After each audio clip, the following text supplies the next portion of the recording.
서울의 한적한 교외 지역, 비가 그친 후에 고요한 아침이었다. 하늘은 여전히 먹구름으로 가득 차 있었고 공기 중에는 촉촉한 습기가 남아 있었다. 강남구에서 벗어난 이곳은 부유층들이 도시의 혼잡함을 피해 지은 호화로운 저택들이 자리하고 있었다. 최정원은 그의 충직한 반려견 용가미와 함께 아침 산책을 하고 있었다.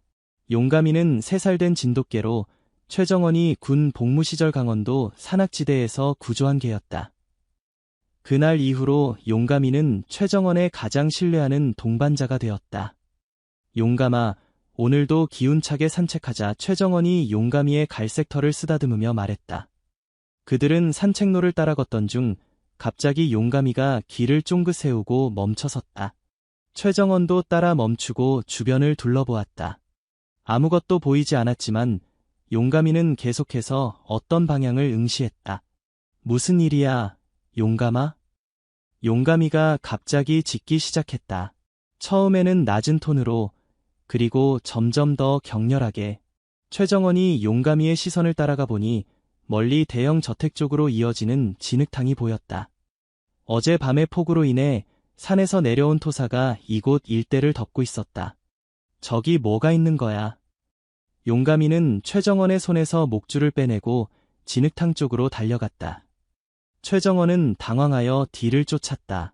용가마, 돌아와.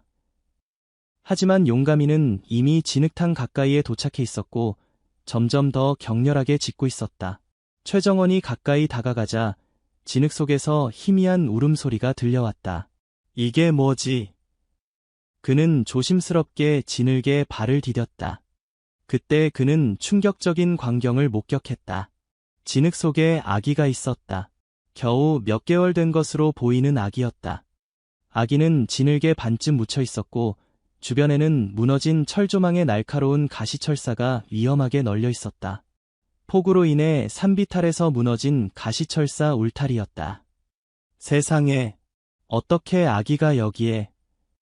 최정원은 즉시 아기에게 다가가려 했지만 그의 발은 깊은 진흙에 빠져들었다. 게다가 날카로운 철사들이 진흙 속에 숨겨져 있어 더욱 위험했다. 이대로는 접근하기 어렵겠는데.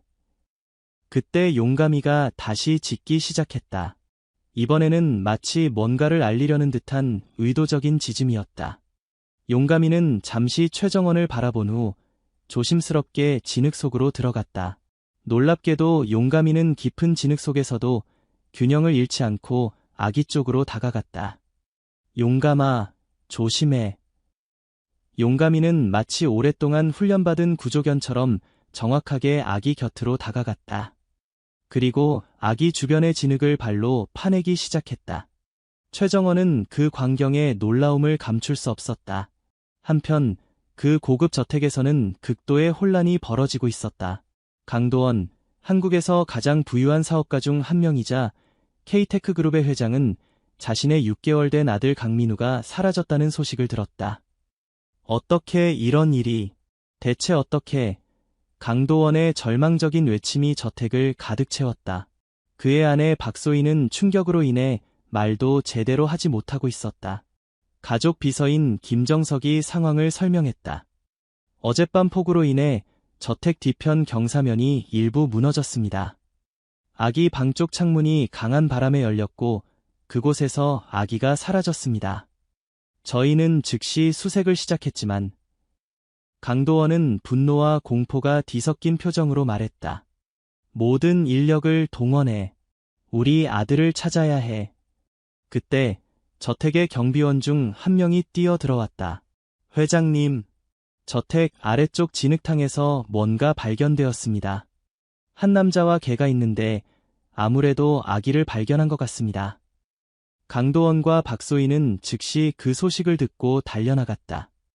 진흙탕에서는 최정원이 용가미의 도움으로 조심스럽게 아기에게 다가가고 있었다.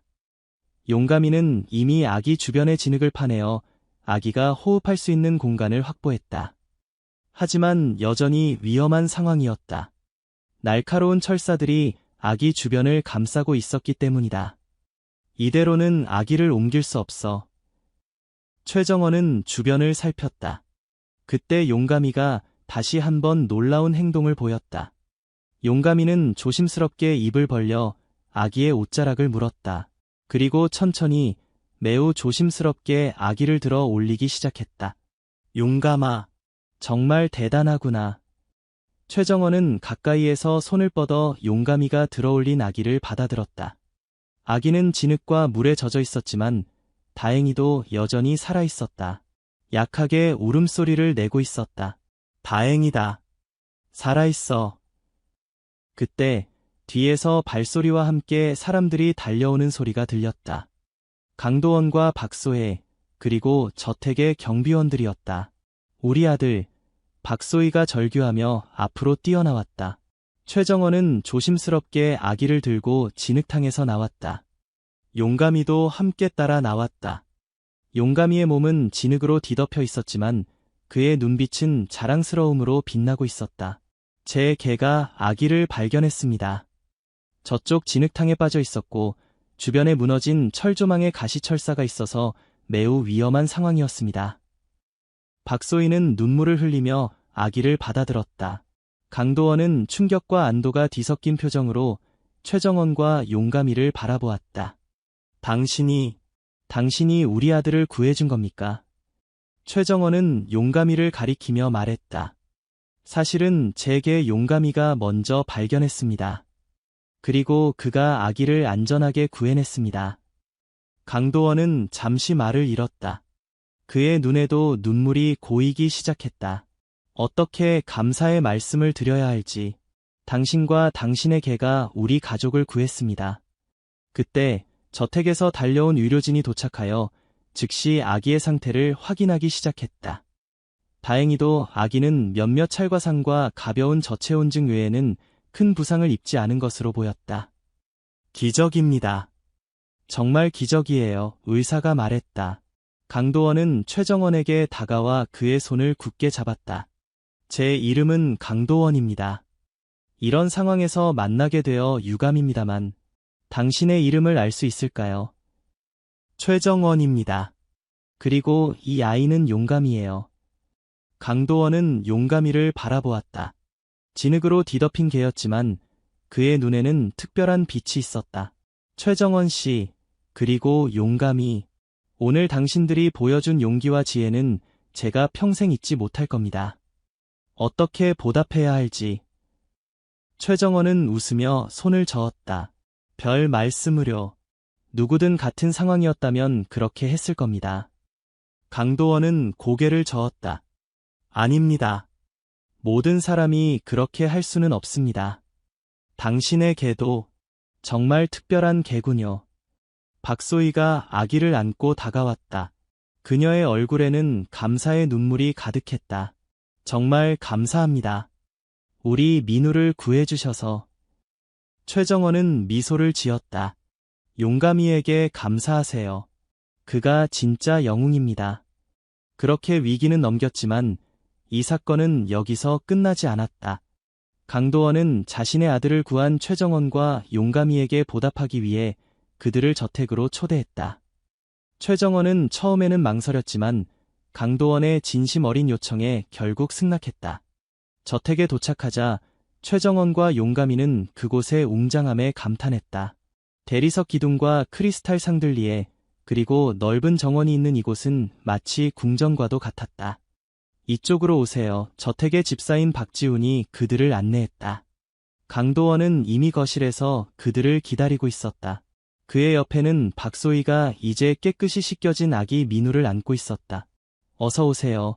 최정원 씨, 그리고 우리의 영웅 용가미도요. 강도원이 미소를 지으며 말했다. 용가미도 이미 깨끗이 목욕을 마친 상태였다. 저택의 직원들이 잠시 그를 데려가 진흙을 씻겨주었다. 정말 고마워요.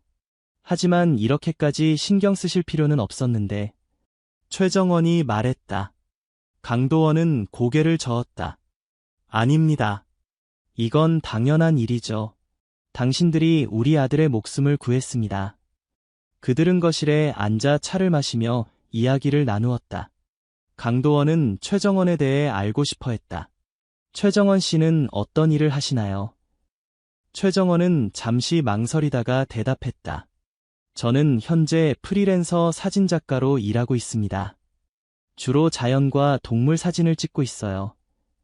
강도원의 눈이 반짝였다. 사진작가라. 정말 멋진 직업이네요. 저희 회사 K테크 그룹에서도 마케팅 부서에 좋은 사진작가가 필요한데. 최정원은 미소를 지었다. 감사합니다만 저는 자연 속에서 자유롭게 일하는 것을 좋아합니다. 강도원은 이해한다는 듯 고개를 끄덕였다. 물론입니다. 각자의 길이 있으니까요. 하지만 제가 도울 수 있는 일이 있다면 언제든지 말씀해주세요. 그때 박소희가 용감이에게 다가가 무릎을 꿇고 앉았다. 용감이는 친근하게 그녀를 바라보았다. 용감이, 내가 우리 민우를 구해줬구나. 정말 고마워. 박소희의 눈에 눈물이 고였다. 용감이는 마치 이해한 듯이 살짝 짖었다. 그리고 부드럽게 민우의 작은 손을 핥았다. 아기는 그 감촉에 깔깔 웃었다. 정말 신기하군요. 용감이는 특별한 훈련을 받았나요? 강도원이 물었다. 최정원은 고개를 저었다. 아니요, 특별한 구조 훈련은 받지 않았습니다. 하지만 용감이는 항상 주변 사람들을 잘 살피고 특히 위험한 상황을 감지하는 데 뛰어난 능력을 보여왔어요. 정말 놀랍습니다. 타고난 재능인가 보군요. 대화가 계속되는 동안 강도원은 최정원에 대해 더 많은 것을 알게 되었다. 최정원이 과거에 특수부대 출신이었다는 것, 그리고 용감이를 군 복무 중에 강원도에서 구조했다는 이야기도 들었다. 특수부대 출신이셨군요. 그래서 그런 위험한 상황에서도 침착하게 대처하실 수 있었던 거군요. 강도원이 감탄했다. 최정원은 겸손하게 웃었다. 군 시절의 경험이 도움이 된 것 같습니다. 시간이 흐르면서 강도원은 최정원에게 진심 어린 제안을 했다. 최정원 씨, 솔직히 말씀드리자면 우리 가족은 최근 몇 가지 이상한 일들을 겪고 있습니다. 오늘 아침의 사고도 그중 하나일 수 있고요. 최정원은 흥미롭다는 표정으로 강도원을 바라보았다. 우리 회사가 새로운 기술을 개발하면서 경쟁사의 표적이 되고 있어요. 몇 차례 저와 가족들을 위협하는 사건이 있었습니다. 그래서 당신의 경험과 판단력, 그리고 용감이의 특별한 능력이 우리 가족에게 큰 도움이 될 것 같습니다. 무슨 말씀이신지. 강도원은 진지한 표정으로 말을 이었다. 우리 가족의 경호를 맡아주셨으면 합니다. 물론 충분한 보상과 함께요. 최정원은 놀란 표정을 감추지 못했다. 경호라. 저는 경호 전문가는 아닙니다만 당신의 군 경험과 판단력, 그리고 무엇보다 용감이와의 팀워크가 중요합니다. 오늘 아침 당신들이 보여준 그 모습이야말로 제가 찾던 바로 그것입니다. 최정원은 잠시 생각에 잠겼다. 그는 자유로운 생활을 좋아했지만 강도원 가족이 위험에 처해 있다면 도움을 주고 싶다는 생각도 들었다. 조금 생각해 볼 수 있을까요? 강도원은 고개를 끄덕였다. 물론입니다. 충분히 고민하세요. 하지만 적어도 오늘 하루는 여기 머물러 주셨으면 합니다. 만약의 사태를 대비해서요. 최정원은 동의했다. 그는 용감이와 함께 저택의 손님방에 머물기로 했다. 그날 밤 최정원은 창밖을 바라보며 생각에 잠겼다. 강도원의 제안은 매력적이었지만 그것은 또한 그의 자유로운 생활 방식의 변화를 의미했다. 어떻게 생각해, 용감아? 용감이는 최정원의 발치에 누워 그를 바라보았다. 그의 눈빛은 마치 내가 결정해라고 말하는 것 같았다. 그래, 우리가 도울 수 있다면 도와야겠지. 그때 갑자기 용감이가 귀를 쫑긋 세우고 일어났다. 그는 문 쪽을 바라보며 낮게 으르렁거리기 시작했다. 무슨 일이야? 최정원도 경계태세를 갖추고 문 쪽으로 다가갔다. 그때 밖에서 희미한 발소리가 들려왔다. 누군가가 복도를 조용히 걷고 있었다. 최정원은 조용히 문을 열고 밖을 내다보았다. 어둠 속에서 한 남자의 실루엣이 보였다. 그는 아기의 방 쪽으로 향하고 있었다. 누구지? 최정원은 용감이에게 조용히 있으라는 신호를 보낸 후 조심스럽게 그 남자의 뒤를 따라갔다. 남자는 주변을 살피며 조심스럽게 움직이고 있었다. 그의 행동은 분명 수상했다. 남자가 아기 방 앞에 도착하자 최정원은 재빨리 다가가 그를 붙잡았다. 누구십니까? 남자는 놀라 몸을 돌렸다. 그는 검은 옷을 입고 있었고 얼굴은 가리고 있었다. 이게 뭐야? 남자는 재빨리 최정원을 밀쳐내고 도망치려 했다. 하지만 이미 용가미가 그의 앞을 가로막고 있었다. 용가미는 위협적으로 짖으며 남자가 도망치지 못하게 했다. 소란에 저택의 경비원들이 달려왔고 곧 그 남자는 제압되었다. 그가 누구인지, 왜 저택에 침입했는지는 아직 밝혀지지 않았지만 한 가지는 확실했다. 만약 최정원과 용가미가 없었다면 아기 민우는 또다시 위험에 처했을 것이다. 다음 날 아침 강도원은 최정원을 자신의 서재로 불렀다. 어젯밤 일 정말 감사합니다. 당신이 없었다면 우리 아들이 또 위험에 처했을 거예요. 최정원은 고개를 끄덕였다. 그 남자는 누구였습니까? 강도원은 깊은 한숨을 내쉬었다.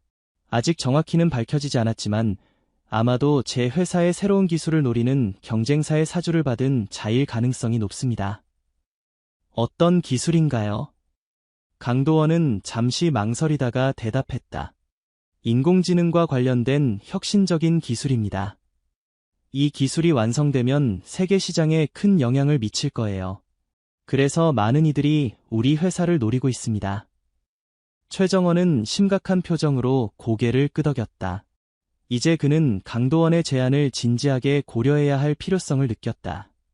강도원 씨, 어제 제안하신 일, 한번 맡아보겠습니다. 강도원의 얼굴에 미소가 번졌다. 정말입니까?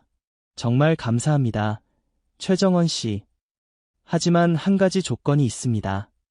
말씀해보세요. 용가미와 저는 항상 함께해야 합니다. 그리고 우리만의 방식으로 일할 수 있어야 합니다. 강도원은 기꺼이 동의했다. 물론입니다. 당신과 용가미가 원하는 대로 일하세요. 우리는 결과만을 바랍니다.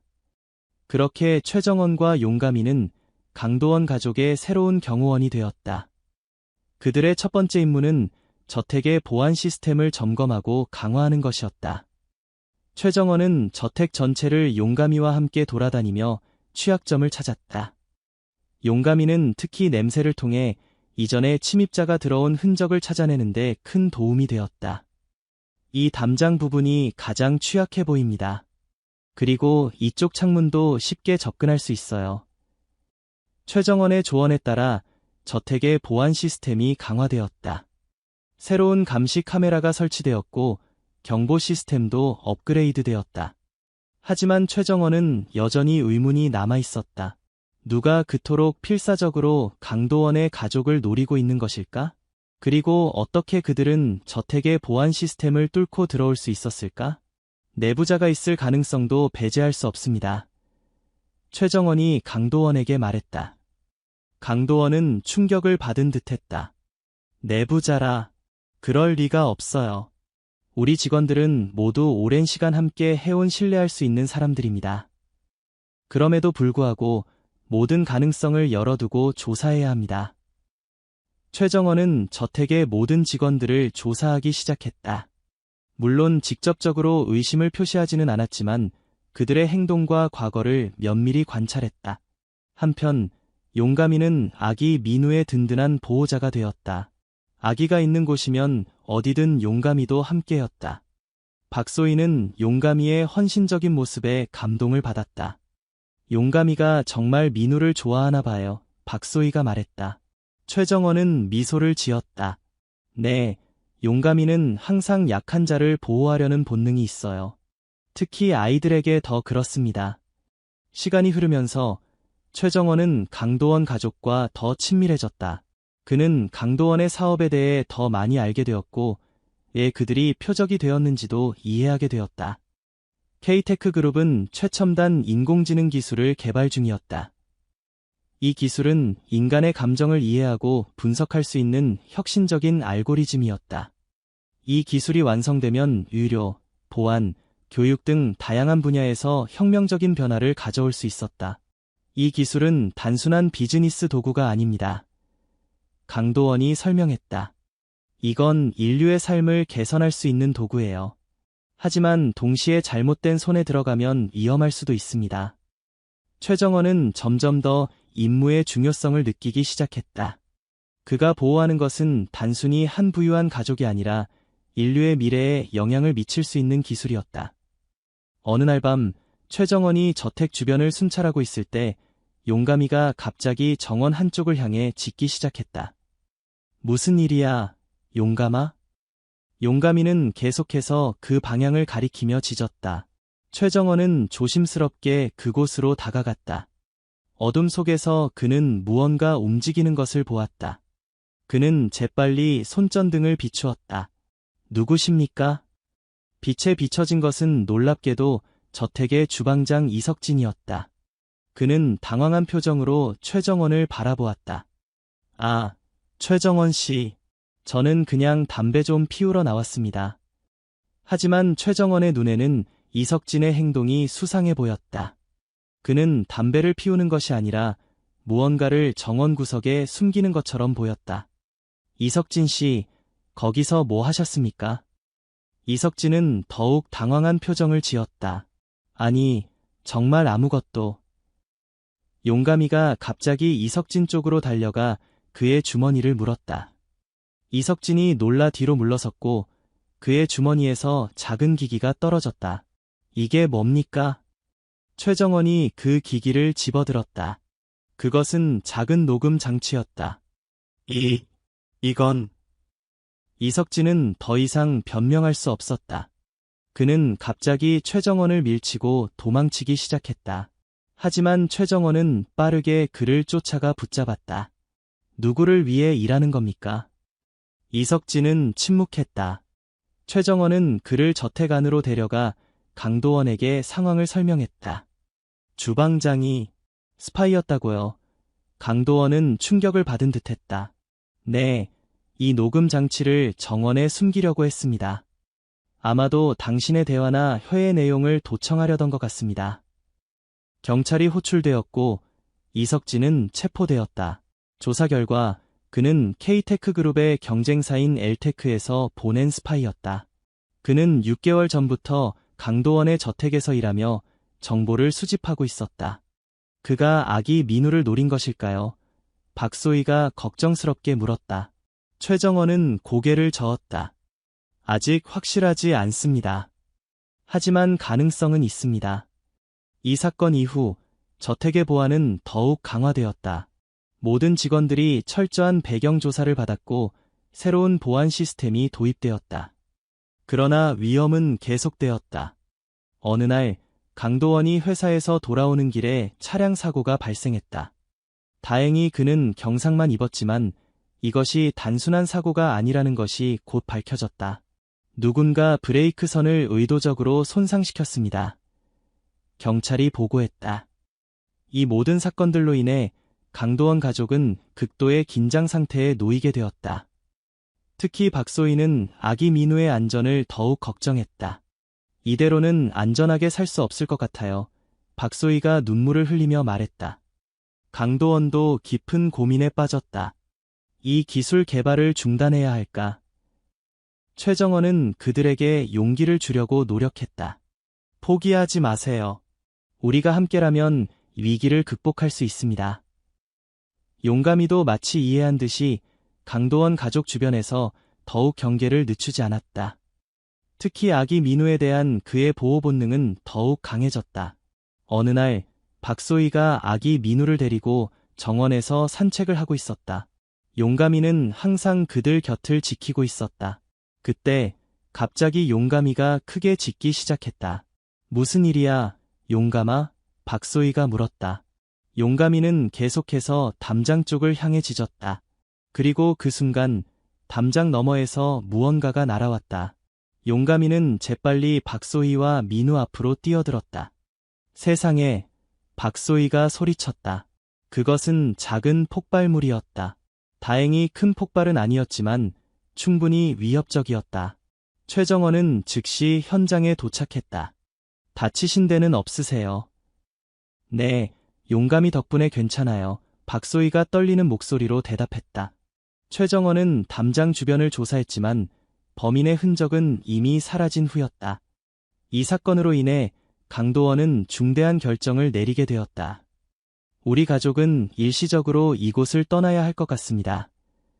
강도원이 최정원에게 말했다. 더 안전한 곳으로요. 최정원은 동의했다. 현명한 판단입니다. 저와 용감이도 함께 하겠습니다. 강도원 가족은 강원도 깊은 산속에 위치한 별장으로 이동하기로 했다. 그곳은 접근이 어렵고 외부와 차단된 안전한 장소였다. 이동 당일 그들은 비밀리에 저택을 떠났다. 최정원은 가능한 모든 안전 대책을 마련했다. 여러 대의 차량을 동시에 출발시켜 추적을 어렵게 하고 경로도 수시로 변경했다. 하지만 그들이 산속으로 들어서자 예상치 못한 상황이 발생했다.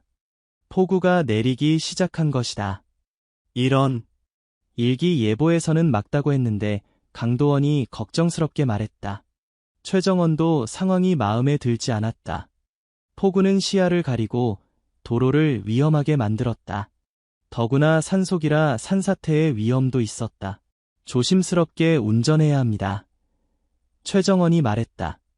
그들이 산길을 오르던 중 갑자기 도로 앞쪽에서 큰 소리가 들렸다. 무슨 일이죠? 박소희가 놀라 물었다. 최정원은 차를 멈추고 앞으로 다가갔다. 도로 일부가 산사태로 인해 무너져 내린 것이었다. 이대로는 앞으로 갈 수 없습니다. 최정원이 보고했다. 강도원은 깊은 한숨을 내쉬었다. 다른 길은 없나요? 있긴 하지만 그 길은 더 위험할 수 있습니다. 좁고 가파른 산길이에요. 그들은 잠시 고민했다. 뒤로 돌아가면 추적자들에게 발각될 위험이 있었다. 하지만 앞으로 가는 것도 위험했다. 일단 가까운 산장에서 비가 그치기를 기다리는 게 어떨까요? 최정원이 제안했다. 강도원은 동의했다. 그게 좋겠군요. 그들은 근처에 있는 작은 산장으로 향했다. 그곳은 오래되었지만 임시 대피소로는 충분했다. 다행히 내부는 깨끗했고 기본적인 생활용품들도 갖추어져 있었다. 여기서 비가 그치기를 기다립시다. 최정원이 말했다. 그들은 산장에 짐을 풀었다. 박소희는 아기 민우를 돌보며 불안한 표정을 감추지 못했다. 괜찮을까요? 여기서. 최정원은 그녀를 안심시키려 했다. 걱정 마세요. 이곳은 지도에도 잘 나와 있지 않은 곳입니다. 아무도 우리를 찾지 못할 거예요. 하지만 용감이의 행동은 달랐다. 그는 계속해서 불안하게 주변을 살피며 특히 창문 쪽을 주시했다. 용감이가 뭔가 감지한 것 같아요. 최정원이 말했다. 그는 조심스럽게 창밖을 살폈다. 폭우로 인해 시야가 좋지 않았지만 그는 어렴풋이 움직이는 그림자를 발견했다. 누군가 있는 것 같습니다. 최정원은 즉시 모든 불을 끄고 강도원 가족에게 조용히 있으라고 지시했다. 그리고 용감이와 함께 외부 상황을 살피기 위해 조심스럽게 밖으로 나갔다. 비가 그의 얼굴을 때렸지만 그는 집중력을 잃지 않았다. 용감이는 낮게 으르렁거리며 특정 방향을 가리켰다. 최정원은 그 방향으로 조심스럽게 다가갔다.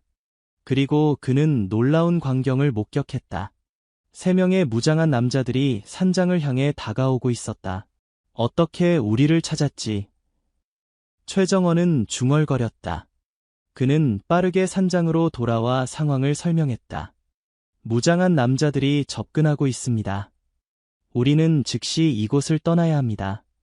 하지만 이 폭우 속에서 어디로 가죠? 박소희가 공포에 질려 물었다. 최정원은 잠시 생각했다. 산속 깊은 곳으로 가야 합니다. 이 산에는 제가 알고 있는 은신처가 있어요. 당신이 이 산을 아는군요. 강도원이 놀라 물었다. 네, 저는 군 시절 이곳에서 훈련을 받았습니다. 이 산의 지형을 잘 알고 있어요. 그들은 서둘러 필요한 물품만 챙겨 산장의 뒷문으로 빠져나갔다. 폭우 속에서 산길을 걷는 것은 매우 위험했지만 그들에게는 선택의 여지가 없었다. 조심하세요. 이 길은 미끄럽습니다. 최정원이 앞장서며 말했다. 용가미는 계속해서 주변을 경계하며 그들을 보호했다. 특히 아기 민우가 있는 쪽을 더욱 신경 썼다. 그들이 산속 깊이 들어갈수록 비는 더욱 거세졌다. 번개가 번쩍이고 천둥이 울렸다. 박소희는 아기 민우를 안고 공포에 떨었다. 얼마나 더 가야 하나요? 조금만 더 가면 됩니다. 저기 보이는 절벽 근처에 작은 동굴이 있어요.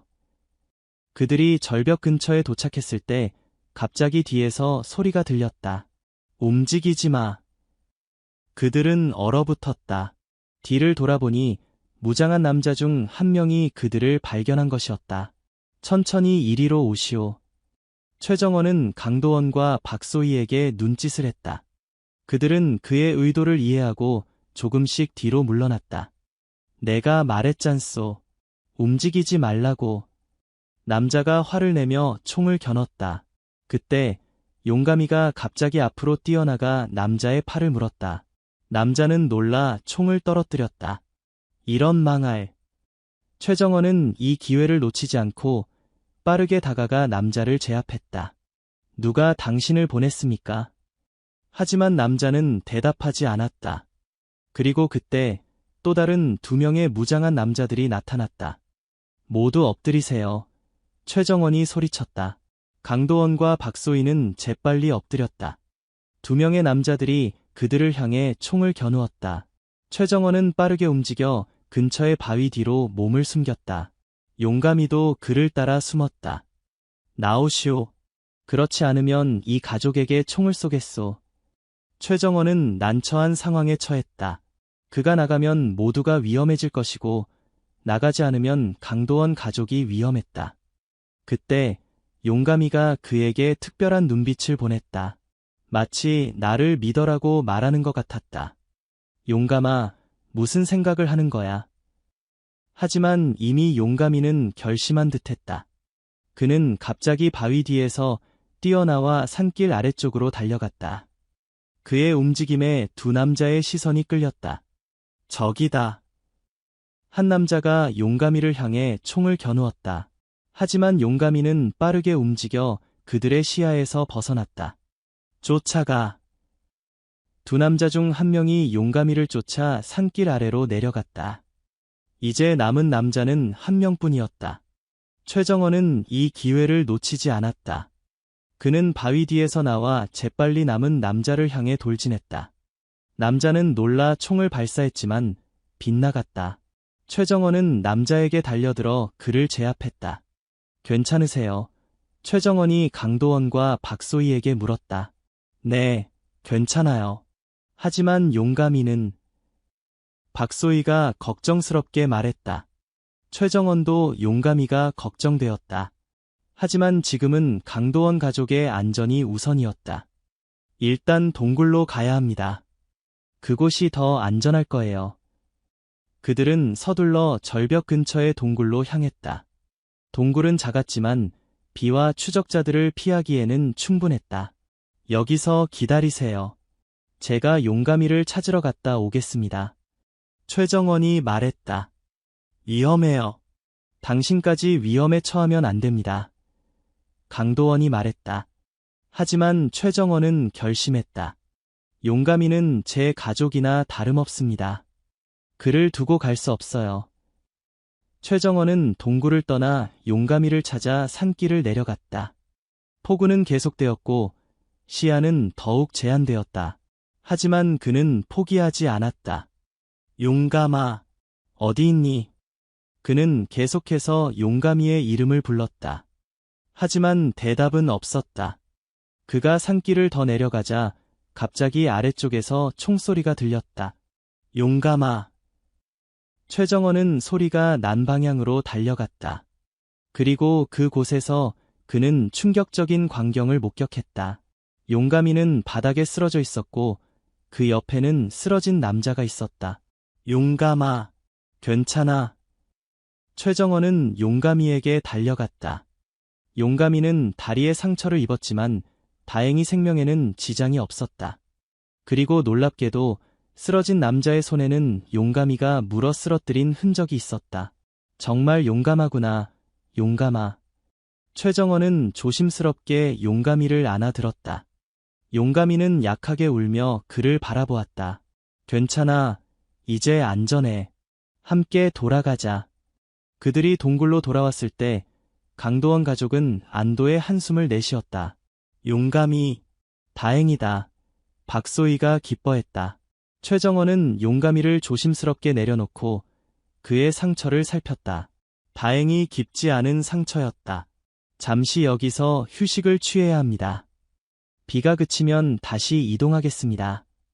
그들은 동굴에서 밤을 보내기로 했다. 강도원은 제압된 남자에게서 얻은 정보를 공유했다. 그는 엘테크의 사주를 받은 용병이라고 합니다. 우리 회사의 기술을 빼앗기 위해 파견된 거죠.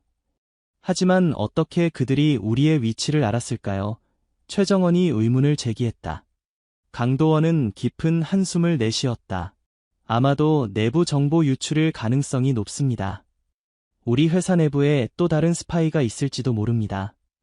이 상황이 끝나면 철저히 조사해야 할 것 같습니다.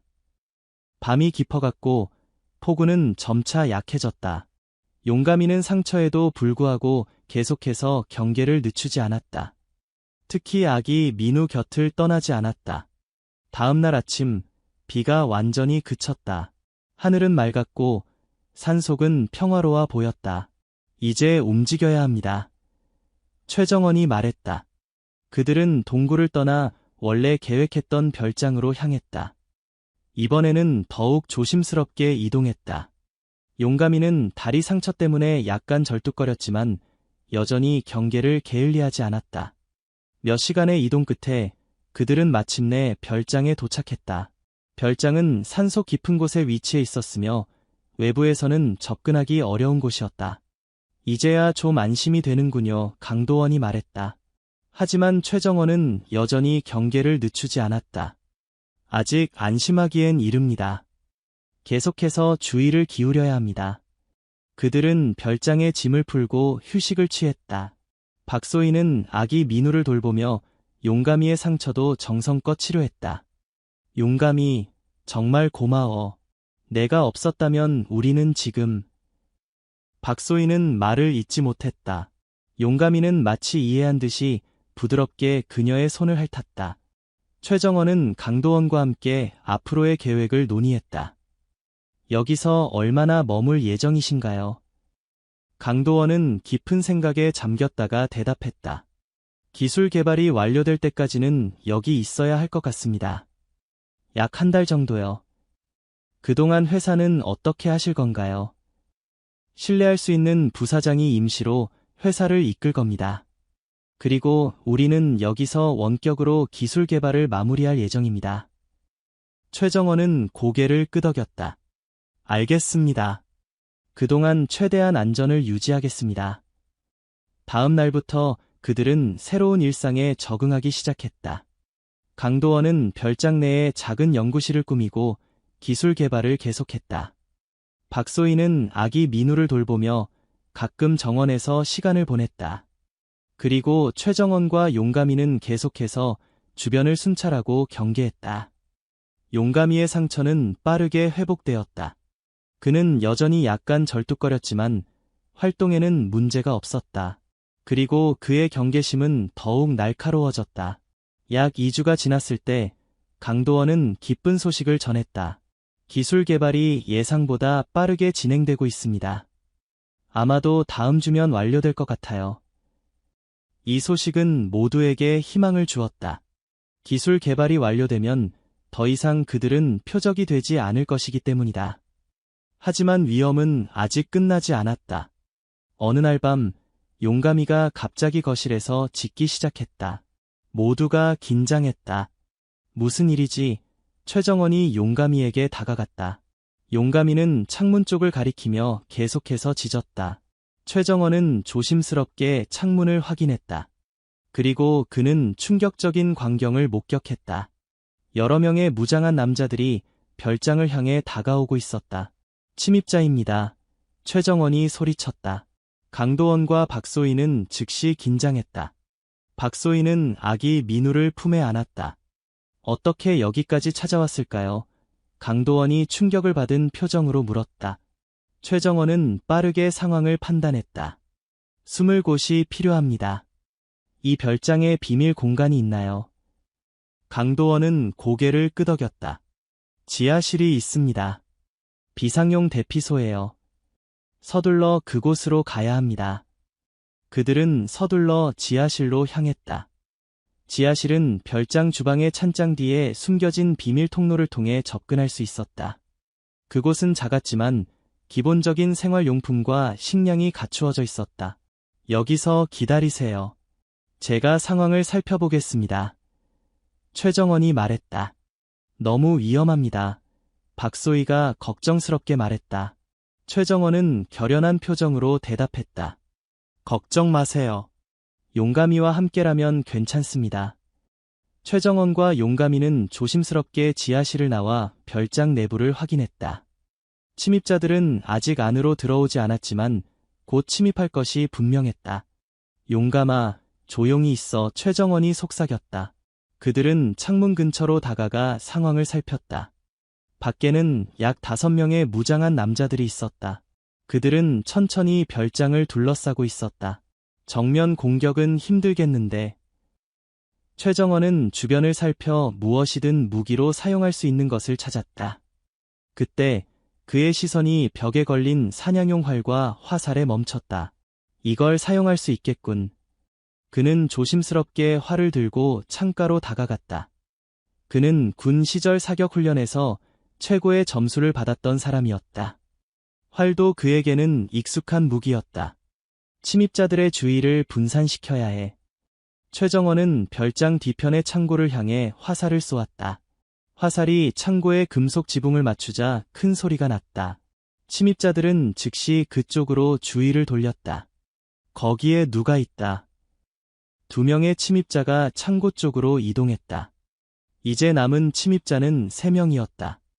용감아, 내 신호를 기다려. 최정원은 다시 한번 화살을 준비했다. 이번에는 별장 옆의 나무를 향해 쏘았다. A 화살이 나무를 맞추자 침입자들은 다시 한번 주의가 분산되었다. 이거 함정인가? 한 명의 침입자가 의심스럽게 말했다. 그들은 이제 더 조심스럽게 움직이기 시작했다. 최정원은 이 기회를 놓치지 않았다. 그는 용감이에게 신호를 보냈다. 용감이는 빠르게 별장 뒤쪽으로 달려가 크게 짖기 시작했다. 개소리다. 침입자들은 다시 한번 주의가 분산되었다. 그들이 용감이의 소리를 따라 이동하는 동안 최정원은 빠르게 움직여 가장 가까운 침입자를 향해 다가갔다. 그는 침입자의 뒤에서 조용히 접근한 후 재빨리 그를 제압했다. 그리고 그의 무기를 빼앗았다. 한 명 해결. 이제 그에게는 무기가 있었다. 하지만 그는 가능하면 총을 쏘고 싶지 않았다. 소리가 나면 모든 침입자들이 그의 위치를 알게 될 것이기 때문이다. 용감이는 계속해서 짖으며 침입자들의 주의를 분산시켰다. 그는 마치 숲속을 뛰어다니며 그들을 혼란스럽게 만들었다. 저 개를 잡아. 2명의 침입자가 용감이를 쫓아 숲속으로 들어갔다.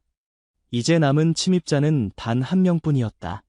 최정원은 조용히 그에게 접근했다. 하지만 그때 그의 발 아래에 있던 나뭇가지가 부러지는 소리가 났다. 누구야? 침입자가 돌아서며 총을 겨누었다. 최정원은 재빨리 몸을 숨겼지만 이미 그의 존재는 노출된 상태였다. 나와. 안 그러면 쏜다. 최정원은 깊은 숨을 내쉬었다. 그리고 그때 예상치 못한 도움이 왔다. 용감이가 다시 나타나 침입자의 뒤에서 그를 향해 달려들었다. 뭐야? 침입자가 놀라 뒤를 돌아보는 순간 최정원은 재빨리 나와 그를 제압했다. 움직이지 마. 최정원은 침입자의 무기를 빼앗고 그를 묶었다. 이제 별장 주변의 3명의 침입자는 모두 제압되었다. 하지만 아직 창고 쪽으로 간 2명이 남아 있었다. 용감아, 잘했어. 이제 지하실로 돌아가자. 그들은 조용히 지하실로 돌아갔다. 강도원과 박소희는 그들을 보고 안도의 한숨을 내쉬었다. 상황이 어떻게 됐나요? 강도원이 물었다. 3명은 제압했지만 아직 2명이 남아 있습니다. 하지만 그들은 지금 창고 쪽에 있어요. 경찰에 연락해야 하지 않을까요? 박소희가 제안했다. 최정원은 고개를 저었다. 여기는 산속 깊은 곳입니다. 경찰이 도착하기 전에 상황이 더 악화될 수 있어요. 우리가 직접 대처해야 합니다. 강도원은 잠시 생각하다가 말했다. 제 연구실에 비상용 발신기가 있습니다. 그것을 사용하면 보안회사에 즉시 알림이 가고 그들이 헬리콥터를 보낼 거예요. 좋은 생각입니다. 어디에 있는지 알려주세요. 강도원은 연구실의 위치와 발신기가 있는 곳을 정확히 설명했다. 제가 가서 발신기를 가져오겠습니다. 여러분은 여기서 기다리세요. 최정원은 다시 한번 지하실을 나와 조심스럽게 연구실로 향했다. 연구실은 별장 2층에 있었다. 그는 조용히 계단을 올라 연구실에 도착했다. 여기 있군. 그는 책상 위에 있는 작은 기기를 발견했다. 그것은 손바닥 크기의 장치로 버튼 하나만 누르면 즉시 보안회사에 경보가 전달되는 시스템이었다. 그가 막 발신기를 손에 쥐려는 순간 갑자기 문이 열리고 한 남자가 들어왔다. 움직이지 마. 남자는 총을 겨누며 최정원에게 명령했다. 최정원은 천천히 손을 들었다. 당신이 누구신지는 모르겠지만 이 별장에서 나가세요. 여기엔 당신이 원하는 것이 없습니다. 그런가? 하지만 우리가 찾는 건 바로 당신 손에 있는 그 장치야. 최정원은 놀랐다. 그들은 발신기를 노리고 있었던 것이다. 이건 그냥 휴대폰입니다. 거짓말 마. 그건 강도원의 인공지능 기술이 담긴 장치야. 그걸 내놔. 최정원은 그때 깨달았다. 침입자들은 강도원의 기술을 찾고 있었지만 그것이 정확히 무엇인지는 모르고 있었다. 그들은 발신기를 기술이 담긴 장치로 오해한 것이다. 알겠습니다. 여기 있습니다. 최정원은 천천히 발신기를 내밀었다. 남자가 그것을 받으려고 손을 뻗는 순간 최정원은 재빨리 버튼을 눌렀다. 발신기에서 작은 빛이 깜빡였다. 뭐야? 내가 뭘 한 거야? 남자가 화를 내며 소리쳤다. 최정원은 그 순간을 놓치지 않고 빠르게 움직여 남자의 총을 향해 손을 뻗었다. 두 사람 사이에 격투가 벌어졌다. 이 자식. 남자는 힘이 셌지만 최정원은 특수부대 출신에 훈련된 전사였다. 그는 재빨리 남자의 균형을 무너뜨리고 그를 바닥에 쓰러뜨렸다. 움직이지 마. 최정원은 남자의 총을 빼앗아 그를 겨누었다. 남자는 분노한 표정으로 그를 노려보았다. 너희들은 이길 수 없어. 우리는 이미 강도원의 기술을 거의 다 복제했다고. 무슨 말이야? 회사 내부에 우리 스파이가 있어. 그는 이미 거의 모든 정보를 빼냈지. 이제 남은 건 마지막 알고리즘뿐이야. 최정원은 충격을 받았다. 강도원의 회사 내부에 또 다른 스파이가 있다는 것이었다. 그는 재빨리 남자를 묶고 발신기를 확인했다. 다행히 버튼은 제대로 작동했고 이미 보안회사의 알림이 전송된 상태였다. 이제 돌아가야 해. 그는 연구실을 나와 조심스럽게 1층으로 내려갔다. 그리고 그때 그는 창밖으로 마지막 남은 침입자가 별장을 향해 달려오는 것을 보았다. 이제 한 명만 남았군. 최정원은 재빨리 몸을 숨기고 침입자가 들어오기를 기다렸다. 침입자가 문을 열고 들어오자 그는 뒤에서 재빨리 다가가 그를 제압했다. 내 동료들은 이미 모두 제압되었다. 포기해. 침입자는 잠시 저항하려 했지만 최정원의 강한 압박에 곧 항복했다. 이제 모두 해결됐군. 최정원은 모든 침입자들을 안전하게 묶고 지하실로 돌아갔다. 강도원과 박소희는 그를 보고 안도의 미소를 지었다. 모두 안전합니다. 그리고 발신기도 작동시켰어요. 곧 구조대가 올 겁니다. 정말 감사합니다. 최정원 씨, 강도원이 감격의 찬 목소리로 말했다. 최정원은 그들에게 침입자에게서 들은 정보를 전했다. 회사 내부에 또 다른 스파이가 있다고 합니다. 그는 이미 많은 정보를 유출했다고 해요. 강도원의 표정이 어두워졌다. 그렇군요. 이제 모든 것이 이해가 됩니다. 최근에 몇몇 프로젝트 정보가 유출된 사건이 있었어요. 누가 스파이인지 찾아내야겠습니다. 약 1시간 후 헬리콥터 소리가 들렸다. 보안 회사의 구조대가 도착한 것이었다. 그들은 신속하게 침입자들을 체포하고 강도원 가족의 안전을 확보했다. 이제 안전해요. 보안 책임자가 말했다. 강도원 가족은 헬리콥터를 타고 서울로 돌아갔다. 최정원과 용감이도 함께였다. 서울에 도착한 후 그들은 즉시 강도원의 회사로 향했다. 스파이를 찾아내야 합니다. 강도원이 결연한 표정으로 말했다. 회사에 도착하자 모든 핵심 직원들이 비상회의를 위해 소집되었다. 강도원은 최정원과 함께 모든 직원들의 행동과 접근 기록을 확인하기 시작했다. 그리고 마침내 그들은 의심스러운 패턴을 발견했다. 마케팅 부장인 정민호가 최근 몇 개월 동안 이상한 시간에 연구실에 접근한 기록이 있었다. 정민호, 그가 스파이였을까요? 강도원이 충격을 받은 표정으로 물었다. 최정원은 고개를 끄덕였다. 확인해봐야 합니다. 그들은 정민호를 개인 사무실로 불렀다. 정민호는 평소와 같은 모습으로 나타났지만 그의 눈빛에는 불안함이 묻어났다. 무슨 일이십니까, 회장님?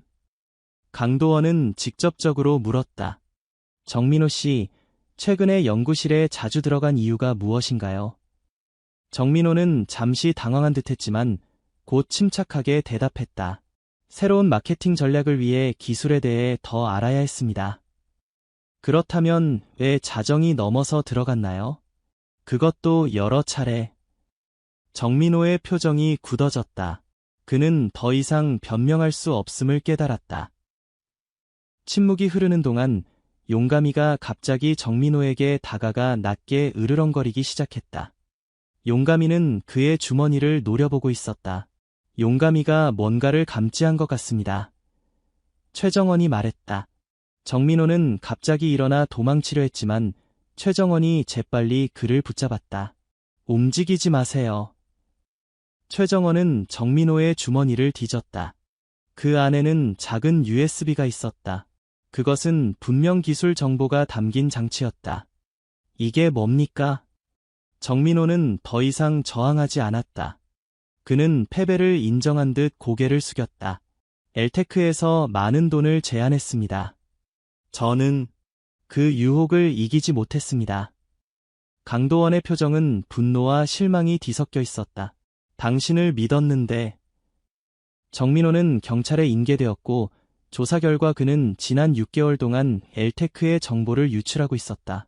그리고 그가 강도원 가족의 위치도 알려준 장본인이었다. 이 사건 이후 강도원은 회사의 보안 시스템을 완전히 개편했다. 그리고 마침내 그의 인공지능 기술 개발은 성공적으로 완료되었다. 이 기술은 이제 안전하게 세상에 공개될 것입니다. 강도원이 기자회견에서 발표했다. 기술이 공개되자 전 세계적인 찬사가 쏟아졌다. 강도원의 인공지능 기술은 의료, 교육, 환경 등 다양한 분야에서 혁명을 일으킬 것으로 예상되었다.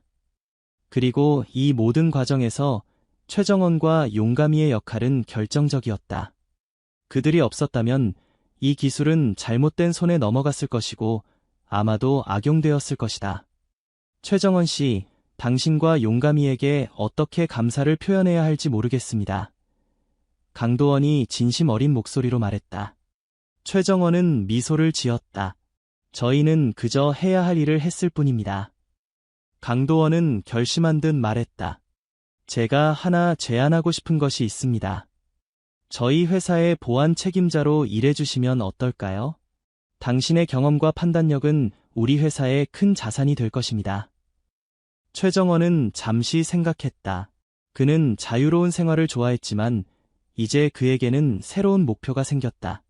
그것은 바로 이 중요한 기술을 보호하고 그것이 올바르게 사용되도록 하는 것이었다. 수락하겠습니다. 하지만 한 가지 조건이 있습니다. 무엇인가요? 용감이도 함께 일할 수 있어야 합니다. 그는 제 파트너니까요.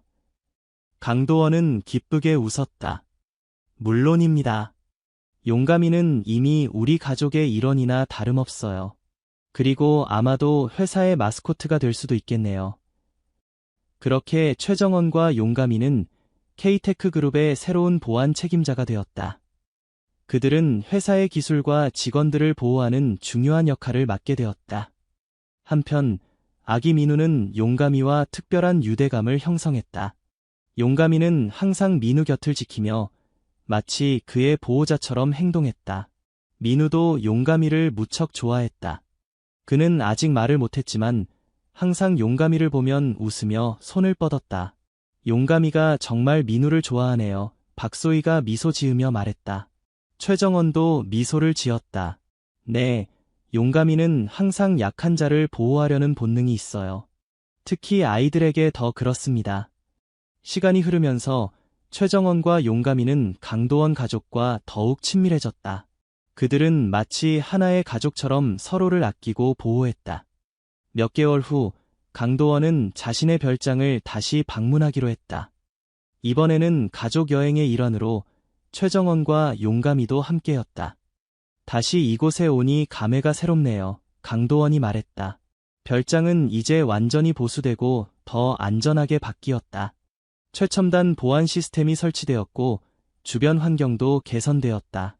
그들이 별장에 도착한 첫날 밤 모두가 거실에 모여 앉아 이야기를 나누고 있었다. 용감이는 아기 민우 곁에 누워 그를 지키고 있었다. 이렇게 평화로운 시간을 보낼 수 있다니 정말 감사합니다. 박소희가 말했다. 최정원은 미소를 지었다. 이 평화를 지키는 것이 제 일이니까요. 그때 갑자기 용감이가 귀를 쫑긋 세우고 일어났다. 그는 창문 쪽을 향해 짖기 시작했다. 무슨 일이지? 강도원이 걱정스럽게 물었다. 최정원은 즉시 긴장했다. 그는 조용히 창가로 다가가 밖을 살폈다. 하지만 그가 본 것은 위협이 아니라 아름다운 밤하늘이었다. 그리고 그 순간 하늘에서 유성이 떨어졌다. 아, 용감이가 유성을 발견한 거였군요. 최정원이 웃으며 말했다. 모두가 창가로 모여 아름다운 유성우를 감상했다. 그것은 마치 그들의 새로운 시작을 축복하는 듯했다. 정말 아름답네요. 박소희가 감탄했다. 민우도 작은 손을 뻗어 하늘을 가리켰다. 그의 눈에는 호기심과 기쁨이 가득했다. 민우도 좋아하네요. 강도원이 웃으며 말했다. 용감이는 민우 곁으로 돌아와 그의 곁을 지켰다. 그의 눈빛에는 깊은 애정과 보호 본능이 담겨 있었다. 이 평화로운 순간 최정원은 자신의 선택이 옳았다고 느꼈다. 그와 용감이는 이제 새로운 가족을 얻었고 중요한 사명을 가지게 되었다. 그것은 바로 이 소중한 사람들과 그들이 만들어낸 기술을 보호하는 것이었다. 그리고 용감이, 그는 단순한 개가 아니었다. 그는 진정한 영웅이었다. 위험에 처한 아기를 구하고 가족을 보호하며 중요한 기술이 잘못된 손에 넘어가는 것을 막은 영웅. 용감아, 넌 정말 대단한 녀석이야. 최정원이 용감이의 머리를 쓰다듬으며 말했다. 용감이는 마치 이해한 듯이 부드럽게 짖었다. 그의 눈빛에는 자부심과 충성심이 빛나고 있었다. 별장의 창밖으로 보이는 밤하늘에는 무수한 별들이 빛나고 있었다. 그 별빛 아래 그들은 새로운 미래를 향한 희망과 결의를 다졌다. 그리고 그 중심에는 항상 용감이가 있을 것이다. 진흙과 가시철사 속에서 아기를 구한 그 용감한 개, 모든 위험을 감지하고 가족을 지키는 충직한 수호자. 용감이의 이야기는 이제 단순한 개의 이야기가 아니었다.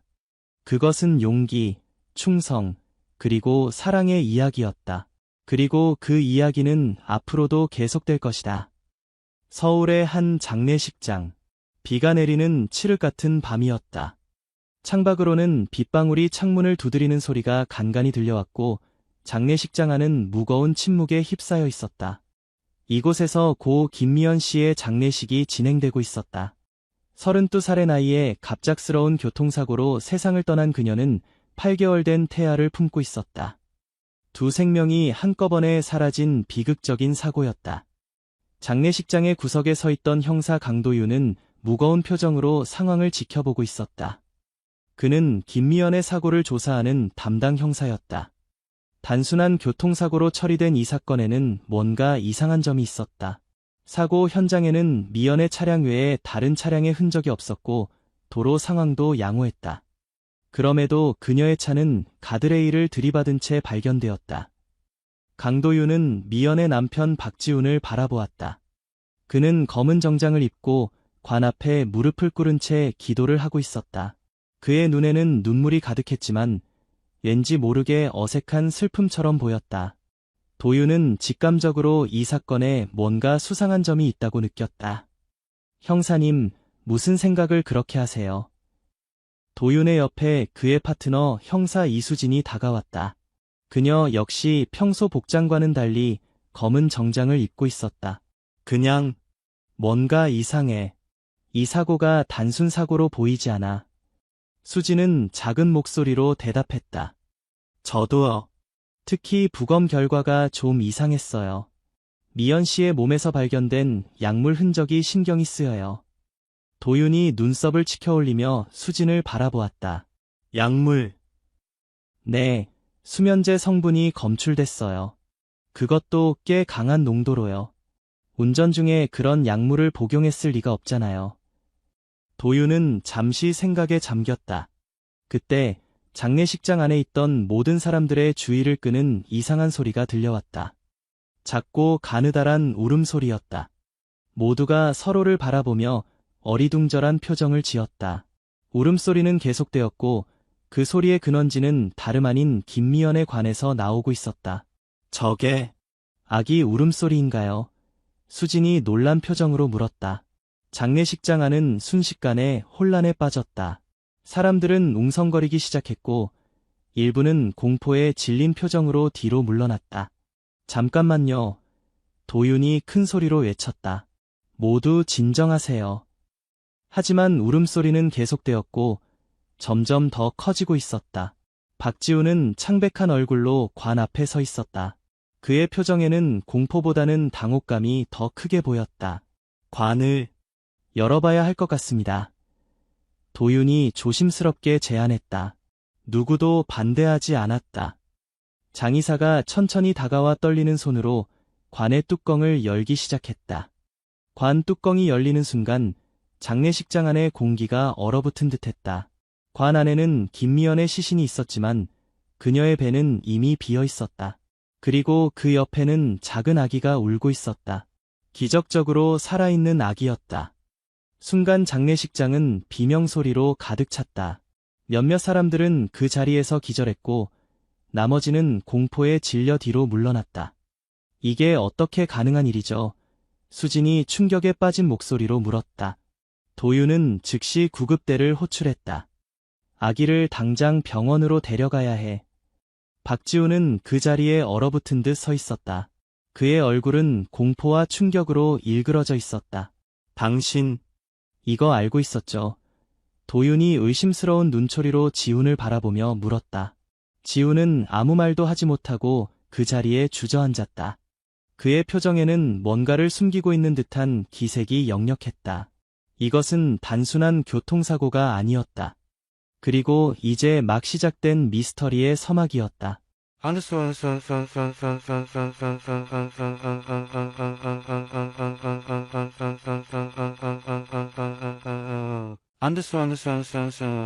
구급대원들이 아기를 데리고 떠난 후 장례식장은 경찰들로 가득 찼다. 도윤과 수진은 박지훈을 별도의 방으로 데려가 조사를 시작했다. 박지훈 씨, 설명해 주실 수 있을까요? 어떻게 이런 일이 가능한 건가요? 도윤이 침착하게 물었다. 지훈은 고개를 푹 숙인 채 대답했다. 저도 모르겠어요. 이게 어떻게 된 일인지. 당신 아내가 사고로 사망했을 때 태아도 함께 사망했다고 병원에서 확인했습니다. 그런데 어떻게 아기가 살아있을 수 있죠? 수진이 날카롭게 물었다. 지우는 말을 더듬었다. 정말 모르겠어요. 저도 충격이에요. 도윤은 지훈의 눈을 똑바로 바라보며 말했다. 박 씨, 우리가 당신 아내의 사고를 재조사하고 있다는 걸 알고 계셨나요? 단순 교통사고로 보기에는 이상한 점이 너무 많았거든요. 지훈의 얼굴이 굳어졌다. 무슨 말씀이신지. 아내분의 혈액에서 수면제 성분이 검출됐어요. 그것도 상당히 고농도로요. 운전 중에 그런 약물을 복용했을 리가 없죠. 누군가 의도적으로. 수진의 말에 지훈이 끼어들었다. 그건 제가 아니에요. 저는 미연이를 사랑했어요. 우리는 아이를 기다리고 있었다고요. 도윤은 차분히 말을 이어갔다. 그럼 설명해 주세요. 어떻게 사망 판정을 받은 태아가 살아있을 수 있는지, 그리고 왜 당신 아내의 배는 이미 비어 있었는지. 지우는 잠시 침묵했다가 한숨을 내쉬었다. 사실은 제가 다 아는 건 아니에요. 하지만 미연이가 사고 전에 이상한 전화를 받았어요. 그 뒤로 계속 불안해했죠. 어떤 전화였죠? 수진이 물었다. 누군가 우리 아이를 위협했어요. 그 아이는 태어나선 안 된다는 식의 말을. 미연이는 너무 무서워했어요. 하지만 누구인지는 말해주지 않았어요. 도윤과 수진은 서로 눈빛을 교환했다. 이 사건은 점점 더 미스터리해지고 있었다. 박 씨, 혹시 김미연 씨가 특별한 연구나 프로젝트에 참여하고 있었나요? 도윤이 물었다. 지훈이 놀란 표정으로 도윤을 바라보았다. 어떻게 아셨죠? 미연이는 유전자 연구원이었어요. 최근에 무언가 중요한 발견을 했다고 했는데 자세한 내용은 말해주지 않았어요. 수진이 메모를 하며 물었다. 어느 연구소에서 일하셨죠? 미래생명과학연구소요. 국가에서 지원하는 비밀 프로젝트였어요. 도윤은 자리에서 일어났다.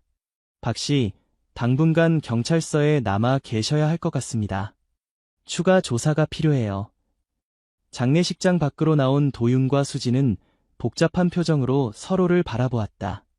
미래생명과학연구소라. 왜 이름이 익숙하지? 도윤이 중얼거렸다. 수진이 휴대폰을 꺼내 검색했다. 여기요. 3개월 전 연구소 폭발 사고가 있었던 곳이에요. 당시 여러 명의 연구원이 사망했다고 합니다. 그리고 지금 김미연까지. 이건 단순한 사고가 아니야. 누군가 연구소의 비밀을 감추려고 하는 것 같아. 수지는 병원으로 전화를 걸었다. 아기의 상태는 어떤가요? 네, 알겠습니다. 감사합니다. 전화를 끊은 수진이 도윤에게 말했다. 신기하게도 아기는 완전히 건강하대요. 마치 정상적으로 태어난 것처럼요. 도윤은 깊은 생각에 잠겼다. 아이의 DNA 검사를 요청하자. 그리고 미래생명과학연구소로 가봐야겠어. 이것은 단순한 살인 사건이 아니었다. 더 큰 음모가 숨겨져 있었고 그 중심에는 기적적으로 살아남은 아기가 있었다.